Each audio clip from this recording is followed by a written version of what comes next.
doctor, por un tema que no sé si uno tiene la percepción o tiene hoy por este tema de las redes sociales, que hay gente que de golpe que está bien, ¿sí? Está haciendo un precalentamiento para jugar al fútbol o para hacer gimnasia, o está en la fila de un banco y se muere.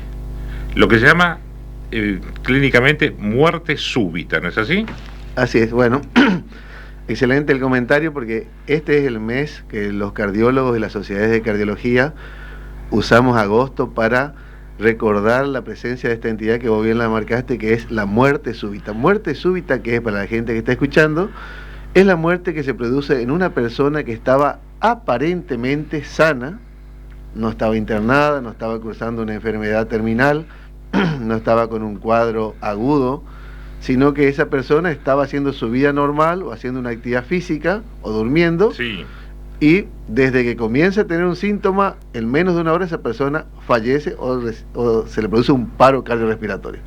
No todas fallecen porque algunas pueden ser reanimadas, eso lo veremos al final. Entonces, esa es la muerte súbita. La muerte súbita es esa entidad entonces que se produce la muerte de una persona que era aparentemente sana. Esa muerte súbita, ¿cuál es la causa? ¿Cuál es la etiología? La mayoría se muere por causa cardiovascular, por un problema coronario, o sea, se produce un infarto de miocardio o un accidente cerebrovascular. En ambos casos es por presencia de placas de colesterol en las arterias del cerebro o del corazón, y en otros casos se produce por producto de una arritmia, que es cuando el corazón pierde el ritmo normal y se produce un paro cardíaco. Entonces, a grandes rasgos nosotros tenemos que dividir las que son de causas coronarias o vasculares, que se producen generalmente en personas mayores que tengan factores de riesgo, como ser la hipertensión, el tabaquismo, el sedentarismo, todo lo que hablamos, las veces que hablamos de prevención del infarto. Bueno, todas esas personas que tienen esos factores de riesgo, en personas adultas tienen el riesgo de tener una muerte súbita cardíaca, y en personas jóvenes y deportistas, ahí no sería esa la causa, sino las arritmias y una cardiopatía que es congénita, que el paciente, la persona nace con una alteración genética, porque hay alteraciones en el ADN, en los cromosomas de esa persona, hace que su corazón sea grande, no por hipertensión, sino sea grande genéticamente, y se produce lo que se llama una miocardiopatía hipertrófica. Hiper es mucho, trófica, que está crecida. Bien, pero le quiero decir a la gente, si quiere hacer una consulta al doctor que está aquí con nosotros, que es, como decíamos, médico cardiólogo, por este tema de la muerte súbita y el concepto de muerte súbita. Muchos interpretan de que es algo que no se puede prevenir, y justamente están ustedes en la tarea de difundir que sí se puede prevenir una muerte súbita, o sea, de súbita por lo inmediato, lo rápido de toda la cuestión, pero sí se puede prevenir, y eso hay que aclararlo, ¿cierto? Me parece. Exactamente, eso hay que aclararlo, por eso hacía yo la diferencia entre cuáles son las causas. Uno tiene que determinar las causas y ver cuál es lo que puede llegar a predisponer a la muerte súbita. Como decía, en los jóvenes, en los atletas o en los niños, la principal causa son arritmias, y muchas veces por una cardiopatía congénita que está en el nacimiento, pero que no fue diagnosticada. No se detectó en toda la vida. No se hizo un diagnóstico. Bueno, ¿y cómo se realiza el diagnóstico? Haciendo controles con el pediatra, con el cardiólogo, y hay acá lo que nosotros siempre hablamos con Lisandro una vez, que me llamaron por la evaluación precompetitiva. Entonces, yendo al grupo de personas jóvenes que hacen deporte. ¿Cuál es la línea de corte? Menores de 40. Personas menores de 40 años, porque a partir de los 40 ya aumenta la enfermedad cardiovascular por enfermedad adquirida por colesterol, por hipertensión, por tabaquismo. En menos de 40 habitualmente la persona no tiene enfermedad coronaria severa, pero puede tener una cardiopatía congénita, y más son personas que se sienten bien, que se las ve bien, y que no tienen síntomas muchas veces. Entonces se requiere hacer un chequeo que ya está estipulado, está protocolizado, no hay que inventar nada acá, el chequeo precompetitivo, que encima es obligatorio pero que no se exige. Entonces ese chequeo es una historia clínica con su médico clínico, exámenes de laboratorio para ver que no tenga alteraciones de la función renal, hepática, si el azúcar está bien. Se hace un electrocardiograma, que es un estudio no invasivo que ve cómo está la actividad eléctrica, si hay o no arritmias. se hace un ecodoppler para ver la estructura, y con el ecodoppler es un estudio no invasivo, tan sencillo, con ese descubrimos que Diego tiene corazón. Con ese estudio nosotros podemos ver la anatomía del corazón de una manera no invasiva, es como una ecografía, claro, pero del corazón, y ahí estudiamos cómo están las paredes. Si las paredes están normales y el corazón funciona bien, ese paciente no tiene ese riesgo que decíamos de la cardiopatía hipertrófica. Pero si tiene esa cardiopatía hipertrófica, esa persona no puede hacer un deporte, porque se puede morir. Y es más, le tenemos que muchas veces, yo me dedico a la parte de cardiología, a su vez soy electrofisiólogo, o sea, una subespecialidad de arritmias. Entonces a ese paciente, que tenemos muchos casos aquí en Formosa, le hemos implantado dispositivos que le permiten prevenir la muerte súbita a ese paciente que es de alto riesgo. Si el paciente tiene una arritmia, ese aparato la puede tratar y sacar, es una especie de marcapaso que se llama cardiodesfibrilador, y si el paciente se muere, el aparato lo resucita, le da un choque eléctrico y lo resucita. Eso es el aparato que se lo colocaron a un jugador de fútbol que la Eurocopa jugó, o al Kun Agüero, que son jugadores deportistas que tuvieron arritmia. Bueno, esas personas tienen que dejar de hacer deporte, pero van a vivir. Si el corazón está bien y se lo somete a una ergometría, que es una prueba de esfuerzo, vemos cómo se comporta su corazón en reposo y en esfuerzo.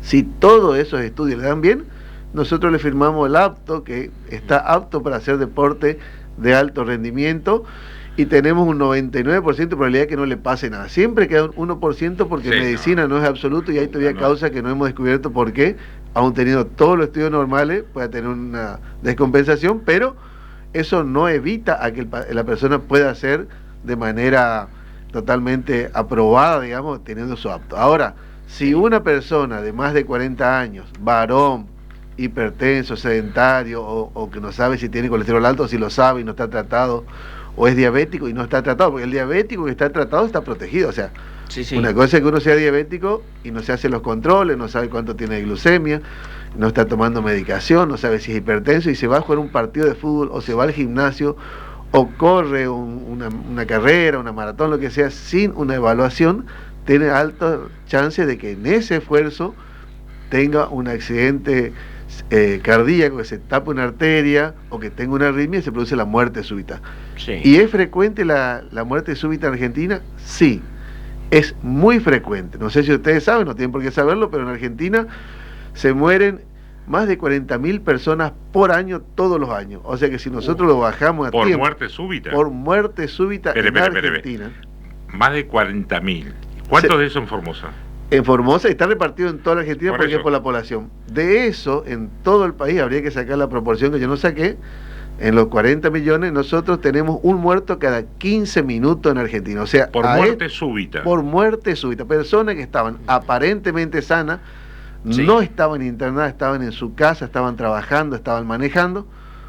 Y hoy, a esta hora, se murieron 40 personas. ¿De qué empezamos a hablar? No, desde que empezamos a hablar se habrá muerto una, pero desde las 0 hasta las 10 de la noche hay más de 40 personas que hoy se murieron de muerte súbita. Por eso es que nosotros... Eso es muy gráfico lo que está diciendo el doctor. Entonces... Doctor, ¿hay algún componente genético para la muerte súbita? Por ejemplo, si tengo algún familiar, padre, abuelo, tío, que se haya muerto de muerte súbita, ¿yo tengo alguna predisposición genética para que me pase? Es muy buena pregunta, y sí, o sea, hay que estudiar la genética. Hay también en la gente joven existen las muertes súbitas arrítmicas, no es porque tienen tapadas las arterias del corazón, no son diabéticos, no son hipertensos, pero hay familias en las cuales dicen, mi abuelo se murió a los 40 años, pero también un hijo se murió a los 20. O sea, tenemos un antecedente que se murieron súbitamente gente joven, no más de 40, o sea, joven, o 45, menos de 60, pero varias familias. Entonces, esos tienen a veces alteraciones en la genética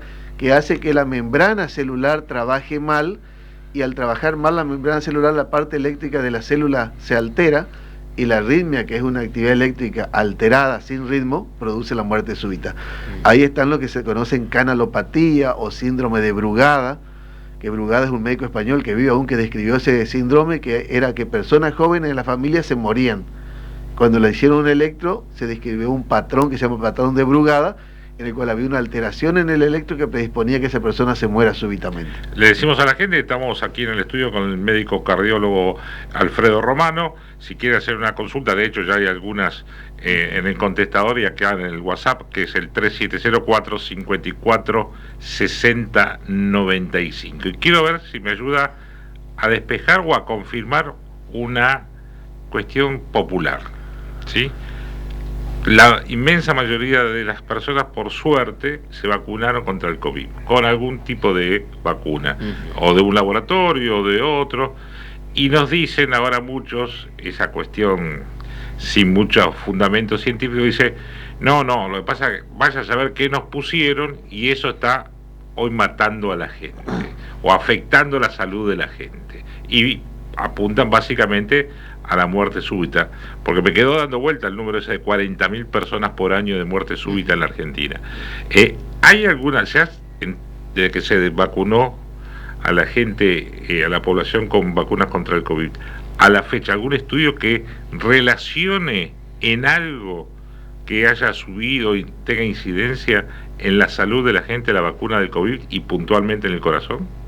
Bueno, sí, yo cuando apareció el COVID es un virus que es vascular. El virus entra y afectaba el pulmón, generalmente porque el pulmón tiene muchos vasos sanguíneos, pero también generaba como primer causa de complicación mortal la neumonía bilateral, pero la segunda causa que mataba a las personas por COVID era el infarto, como murió el periodista conocido Mauro Viale, que murió de un infarto, no tenía una neumonía, que fue muy conocido y tuvo una muerte súbita, también se murió de un infarto con COVID.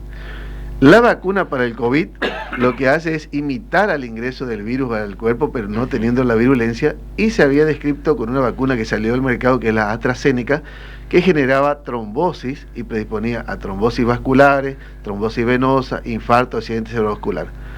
Pero muchísimo menos frecuente que el propio COVID. O sea, la enfermedad era 100 veces más trombogénica que la vacuna. Entonces, las otras vacunas no tienen ese efecto tan marcado, por eso no se la sacaron del mercado, pero si uno analiza de manera general, todas las vacunas fueron muy beneficiosas para nosotros, porque si nosotros nos acordamos que en el momento pleno de COVID, piensen en Formosa nomás, cuando teníamos a pleno el COVID sin vacuna, se moría también una persona por hora, o sea, menos que la muerte súbita, pero hasta ahora ya había 10 muertos en Formosa a las 10 de la mañana, todos los días, todas las horas. Entonces, se murieron más de 1.100 personas en un mes y pico. Ahora no escuchamos, gracias a Dios, después de haberlo vacunado, de que se muera la gente. Y si le agarra COVID, no se muere. Entonces nos olvidamos rápido de que todo el mundo estaba rezando, quería vacunarse, aparecieron los vacunatorios B y todo el mundo desesperado, era una locura. Y hoy la gente, gracias a Dios, se contagia de COVID, pero no se muere, va a trabajar, ni siquiera se le da licencia. Se le pide que estén todos vacunados, que se sigan lavando las manos, pero la vacuna hay que desmitificar. La vacuna no produce muerte, ¿no? La vacuna puede producir efectos colaterales como cualquier otro medicamento, pero es muchísimo menos. ¿Le preguntan eso en el consultorio? Sí, me preguntan a ver, y yo trato de muchas veces explicarle, y yo estoy a favor de que se hayan hecho el esquema completo de vacuna. Ahora, poder ser ya una extremada cantidad de vacunas, habría que preguntarle a un infectólogo, pero yo creo que el esquema completo de las 4 vacunas es fundamental. Y después va a depender según los factores de riesgo. Si son personas con muchos factores de riesgo, probablemente tengan que vacunarse todos los años porque la inmunidad va cayendo. Y otra cosita que importa, las vacunas son para prevenir, y la muerte súbita también se puede prevenir. Eso es importante que lo sepan, diagnosticando previamente qué enfermedad tiene esa persona o no. Porque cuando se muere alguien súbitamente, se murió y estaba sano. No, eso quiero aclarar, no era una persona sana la que se muere, porque si no, nadie debería hacer gimnasia. Ese es el comentario típico. Estaba sano y se murió. Estaba sano, estaba lo más bien, se fue al gimnasio. Conozco casos de gente que salía a trotar, salía a caminar, estaba en buen estado físico y era aparentemente sano. Bueno, eso es importante porque yo voy al gimnasio de manera preventiva. Por lo mismo que le indico a los pacientes, trato de hacerlo yo, trato de comer casi sin sal, de no tomar azúcar y de ir al gimnasio mínimo 3 veces a la semana. Y no fuma. Y no fumo. Pero en el gimnasio nunca me piden el certificado, o sea, ahora me pidieron. Entonces yo le digo, ¿no me vas a pedir el certificado? Ay, pero si usted es doctor, le digo, igual tenés que pedirme porque se lo tenés que pedir a todos. Claro. Eso también es algo que deben saber los dueños de los gimnasios y la gente que a esta altura empieza a querer estar mejor para el verano y empiezan a tratar de, lo que no hicieron todo el año, hacerlo en 20 días. Las personas que van al gimnasio tienen que hacerse un chequeo a los efectos de saber, le dan el certificado de aptitud física. De aptitud física, y que es en las personas, sobre todo, como decía, los que hacen actividad competitiva, que dice Diego, que es ir al gimnasio, hacer natación, hacer actividades grupales, fútbol, básquet, vóley, tenis, bicicleta, triatlón, y que hablar, todos esos deportes son competitivos. O sea, los que no serían competitivos es salir a caminar sin correr, claro, hacer golf, hacer actividades que te permitan ir conversando, pero que también igual es importante hacer un chequeo, pero no obligatorio. El CrossFit también es de alto rendimiento y es un entrenamiento de muy alta intensidad. Entonces, todas esas personas que hacen actividad física de alta intensidad, una vez al año se tienen que hacer un chequeo precompetitivo. Bien, acá tengo una consulta. Dice, ¿de qué manera los padres, sí, u otra persona de la familia puede saber si un joven está en riesgo de sufrir muerte súbita? ¿Hay algún indicador externo que uno dice, mirá, no sé, el color, no sé? Sí. ¿O es solamente haciendo el estudio? Los padres podrían sospechar que tienen una enfermedad genética si tienen más de un familiar que haya muerto de manera súbita, joven, y sin tener... O sea, la información familiar. Claro, porque muchas veces no aparece una persona que hizo una muerte súbita y dice, sí, pero también el hermano se murió hace unos años en Buenos Aires, el abuelo murió joven antes de los 60, entonces, ¿tenés hermanos? Sí, estudiamos a todos los hermanos y por ahí podemos detectar que hay una enfermedad que es genética y es familiar. Entonces, si alguien tuvo una muerte súbita en la familia, siendo joven, sobre todo, todos los miembros de esa familia, o que ya le colocamos desfibrilador porque tienen cardiopatía hipertrófica, hay que estudiar al resto de la familia. Yo tengo un caso personal de una persona joven, una chica joven, que le implantamos un desfibrilador hace poco y anda muy bien, por suerte, y tiene 45 años. Ajá. Pero tenía su hermano, que fue yo que trabajaba en la alta complejidad, fue el primer trasplante cardíaco que hicimos, un chico de 19 años, o sea, había una relación familiar y ahí se nos escapó esa la hermana. Después, como a los 15 años, la encontramos la hermana, porque ella nos encontró a nosotros porque vino, porque se sentía mal, la estudiamos y dice, yo soy hermana del fulano. Y entonces ahí yo me acordé, bueno, entonces fue un error nuestro. Un hilo conductor familiar. Que hay que estudiar a toda la familia, los hermanos, familiares directos, estudiar. Otra cosa, entonces, repasando, ya sabemos lo que es muerte súbita, es cuando una persona que estaba aparentemente sana se muere dentro de la hora que le comiencen los síntomas. O sea, supongamos, yo acá me comienzo a apretar el pecho y me voy a mi casa y en el camino me muero, eso es una muerte súbita, porque yo hasta hoy estaba bien y en poco tiempo, desde que comencé a sentir una molestia, se me para el corazón. Y es prevenible. Eso es prevenible, hay que descartar que hay una enfermedad cardiovascular. Esto es la charla con el doctor. Es prevenible. Hay que hacerse su chequeo anual, puede arrancar con el clínico y el clínico lo puede guiar para que se hagan los estudios y el clínico, a ver si tiene factores de riesgo, mandarlo al cardiólogo y completar. Pero el examen es hacerse un laboratorio, ver que el laboratorio esté controlado, que estén bien los valores de azúcar, bien los valores de colesterol y triglicéridos, dejar el cigarrillo si está fumando y dejar el sedentarismo, que es hacer actividad física. Todos los seres humanos, como todos los mamíferos, estamos preparados para hacer mucho movimiento, mantenernos activos, tener un peso saludable. Pero la vida moderna nos hizo sedentario, tenemos acceso a mucha alimentación hipercalórica, y entonces de esa manera tenemos sedentarismo, mala alimentación, que esos hábitos juegan en contra. Hay que cambiar esos hábitos. Y después ver que si es hipertenso, que esté controlado, y hacerse una prueba, un ecodoppler para ver el corazón por dentro y una ergometría para ver si no hay una arteria por taparse. Si todo eso le da bien, el paciente con un control anual es suficiente. Bien. Si hace deporte es obligatorio, eso es importante. Eso aclararlo. El deporte se junta los viernes con los muchachos a un picadito, un fútbol 5. Eso es hacer deporte. Eso es hacer deporte, sí. Bien. ¿Recomiendan los cardiodesfibriladores automáticos implantes y cómo afecta la calidad de vida? Bien. Bueno, los cardiodesfibriladores automáticos implantables, nosotros los implantamos. Es un dispositivo, hace un cardiólogo. Lo hace un electrofisiólogo, soy yo, lo hago en conjunto con el cirujano cardiovascular que trabaja conmigo, operamos juntos. Toda la semana estamos colgando 1 o 2 de esos aparatos. O sea que es una herramienta útil, es algo más, no es mágico, también el paciente tiene que... Eso se le coloca a quien se le coloca a un paciente que tiene un alto riesgo de muerte súbita. Esos pacientes habitualmente son personas que tuvieron un infarto de moderado a grande el infarto, que le haya quedado una insuficiencia cardíaca, que su corazón haya quedado con poca energía y que tenga arritmias que lo ponen potencialmente en riesgo de tener un infarto, una muerte súbita por arritmia. O una persona que fue reanimada, justo eso quería hablar yo. Para concluir, nosotros tenemos que todos aprender a hacer RCP, o sea, resucitación cardiopulmonar con las manos.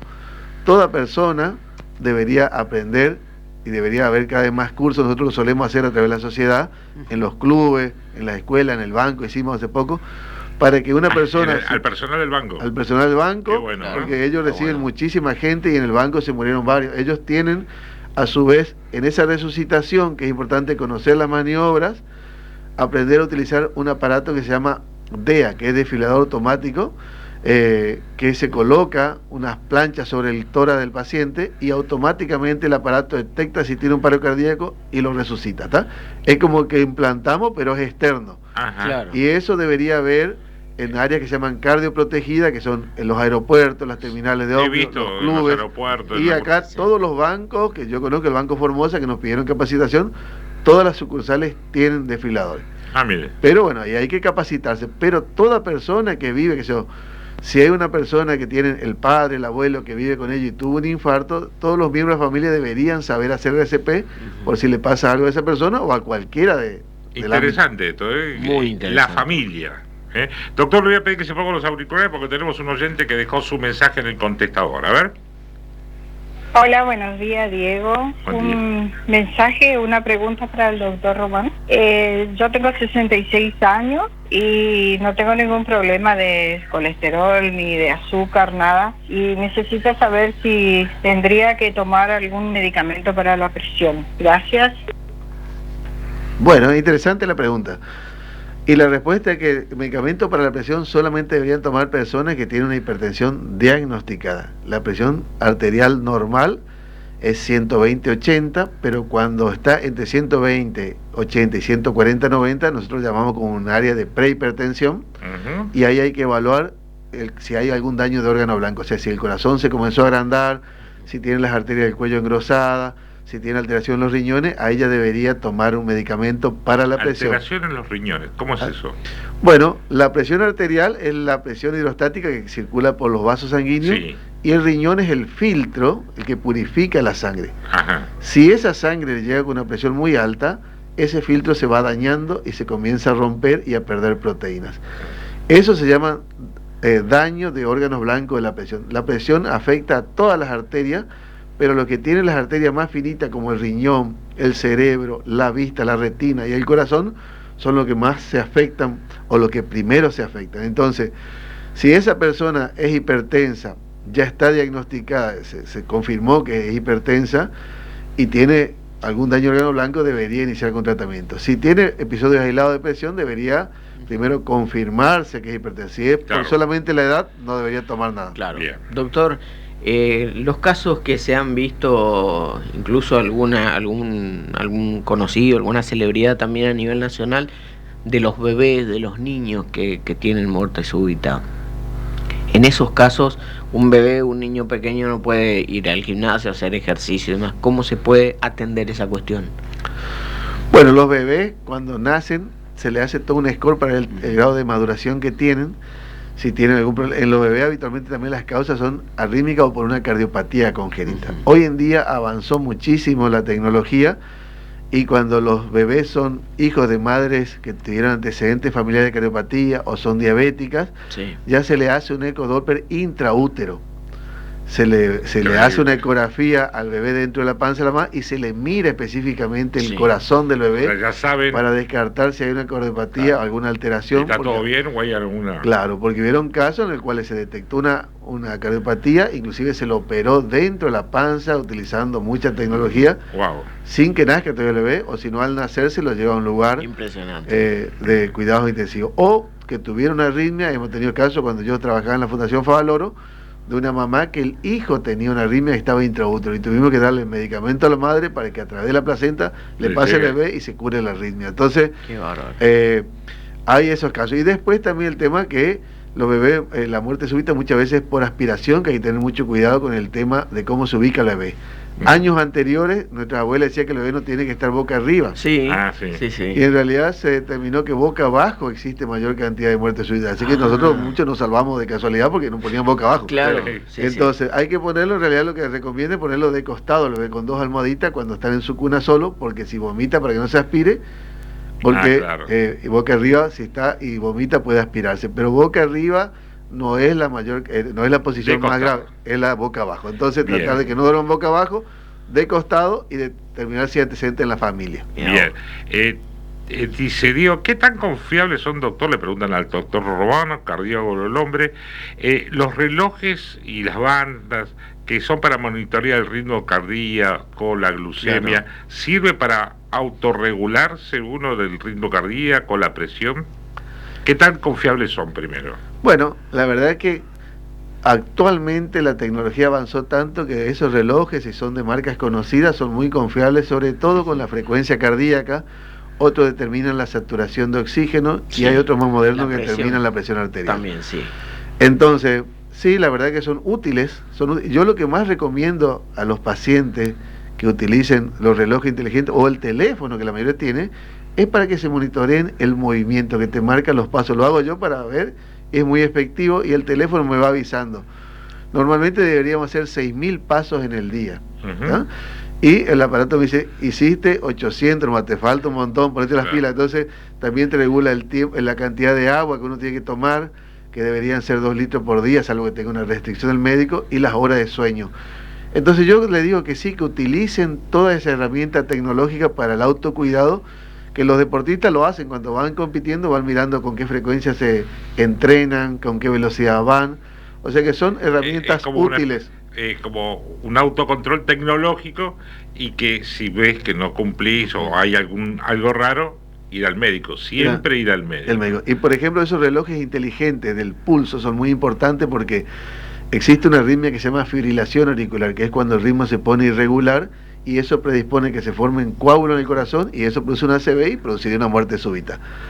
Eso se puede detectar solamente controlando el pulso, y estos relojes te avisan si hay una alteración en el pulso, ¿está?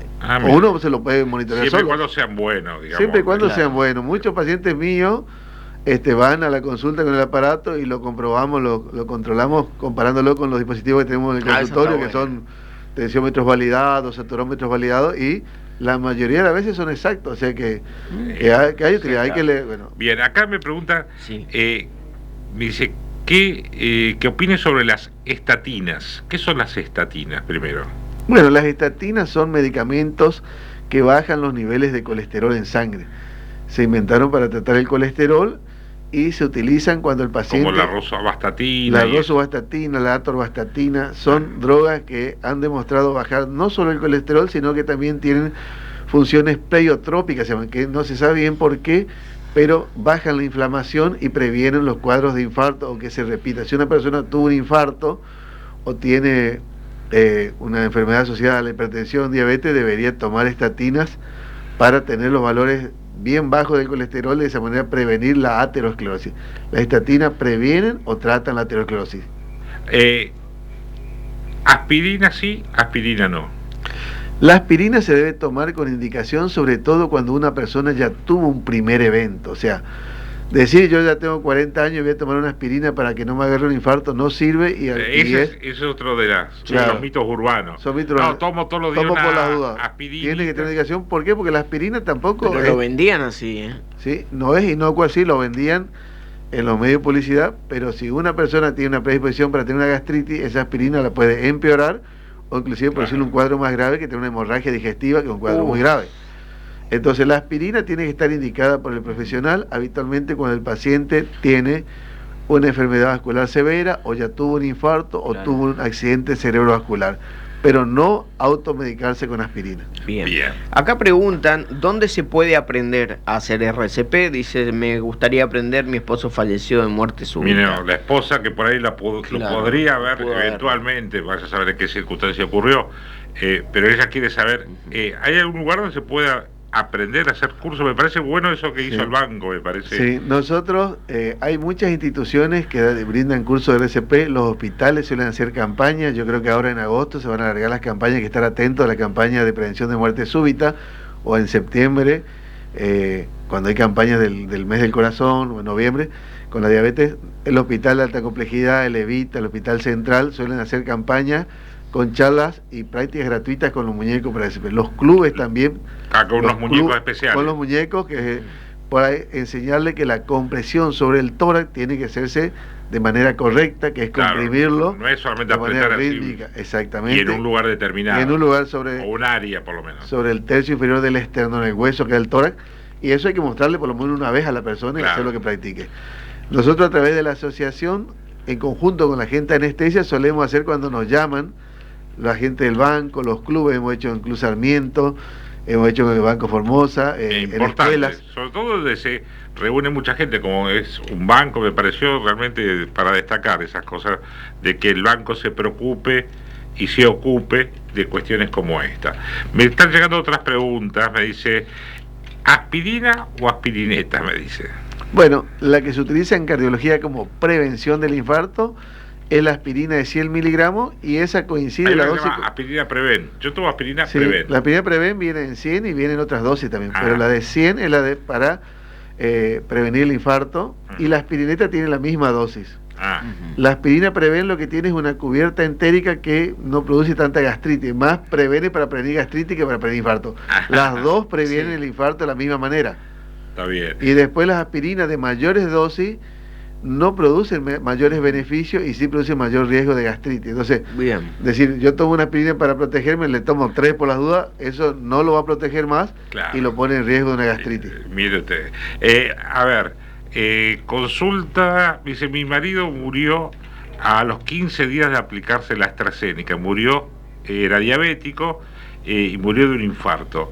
¿Está relacionada eventualmente la vacuna de AstraZeneca contra el COVID por el deceso de una persona? ¿Está lineal así la vinculación o no? Y yo diría que habría que ver cada caso en particular, pero como yo te decía, él era una persona diabética y tenía factores de riesgo, y esas son las personas que yo te decía que se muere uno cada 15 minutos, con o sin vacuna para COVID. Es más, hay mucha gente que se habrá muerto de muerte súbita y tuvo COVID y le culparon al COVID, ¿tá? Como acá lo podemos culpar a la vacuna, ¿está? Entonces, la vacuna le pudo haber producido, y sí, la respuesta es que podría. No podemos demostrarlo ahora. Todavía es muy reciente, claro, la porque vacuna debería haber tenido un examen exhaustivo de que tenía bajo riesgo antes de colocarse la vacuna, y que la vacuna generó ese evento. O pudo haber sido que él, por el riesgo, si no se hubiese vacunado, igual hubiese tenido el infarto y la muerte súbita. No podemos saberle, no podemos responderle a esa persona, pero en general hubieron muchas personas que tuvieron COVID y se murieron y se atribuyó al COVID, y a lo mejor fue una muerte súbita, que el paciente se hubiese muerto, tenga o no tenga el COVID, porque el COVID no era tan grave. Exacto. Ahí tengo otro oyente en el contestador, doctor. Estamos hablando con el doctor Romano, cardiólogo.